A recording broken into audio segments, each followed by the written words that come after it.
Si vous croyez que vous avez été appelé par votre Dieu pour son royaume et sa gloire, alors vous chercherez à marcher d'une manière digne de votre appel.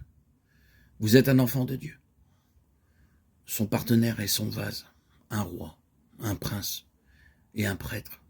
Marchez d'une manière digne de lui. Nous devons être préparés pour cette glorieuse vocation céleste à travers de multiples épreuves, tentations, dures expériences et difficultés. Nous n'avons pas le droit de lui dire constamment « il faut nous préparer ». Lorsque vous allez au collège, à l'université, au travail, vous ne pouvez pas dire au professeur, à votre patron, « Monsieur le professeur, je suis diplômé, je viens d'une famille riche. Ainsi, je peux vous dire comment enseigner, comment travailler. » Vous n'avez pas le droit de parler de cette manière. Vous devez apprendre ce qu'il enseigne, car il sait ce qui est le meilleur pour vous. Dieu seul sait comment nous préparer, et son châtiment, sa réprimande et son jugement ont un but bien précis. Il y a quelque chose de plus au sujet de l'héritage que nous avons reçu. Un héritage est quelque chose que nous obtenons de nos parents. Par exemple, j'ai hérité de la nature et du caractère de mon père.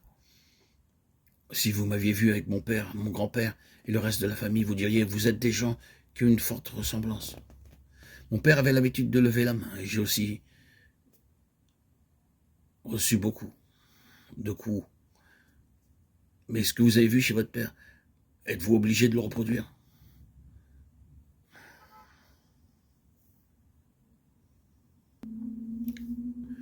Cet héritage, si vous en avez reçu, vous pouvez le laisser de côté et ne plus le reproduire.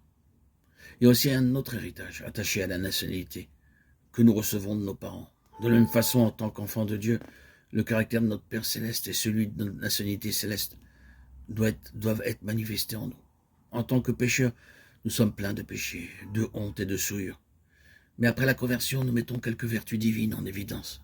Celles-ci ne viennent ni de notre famille en génération, ni de notre nationalité terrestre, mais de notre Seigneur Jésus-Christ. Les qualités de notre Seigneur et ses vertus ont été transférées en nous. La bonté, la douceur, l'amour, la patience, l'indulgence et la longanimité.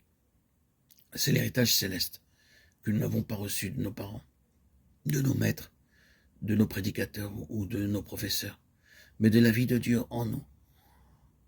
Et donc, il doit y avoir un consentement de notre part pour que ces vertus soient manifestées dans nos vies.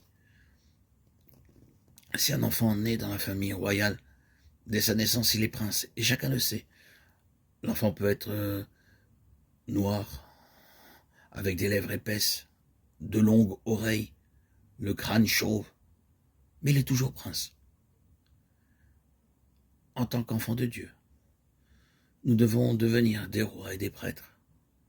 C'est notre privilège, Apocalypse 1:6. Et son physique, quel qu'il soit, sa couleur, n'ont aucune importance pour accéder au royaume de Dieu.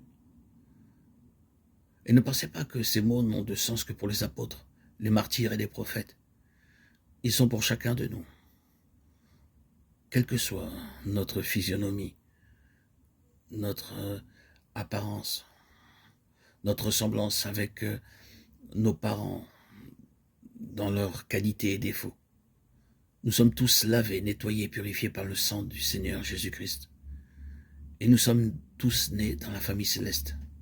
Et nous sommes tous faits princes et prêtres de Dieu.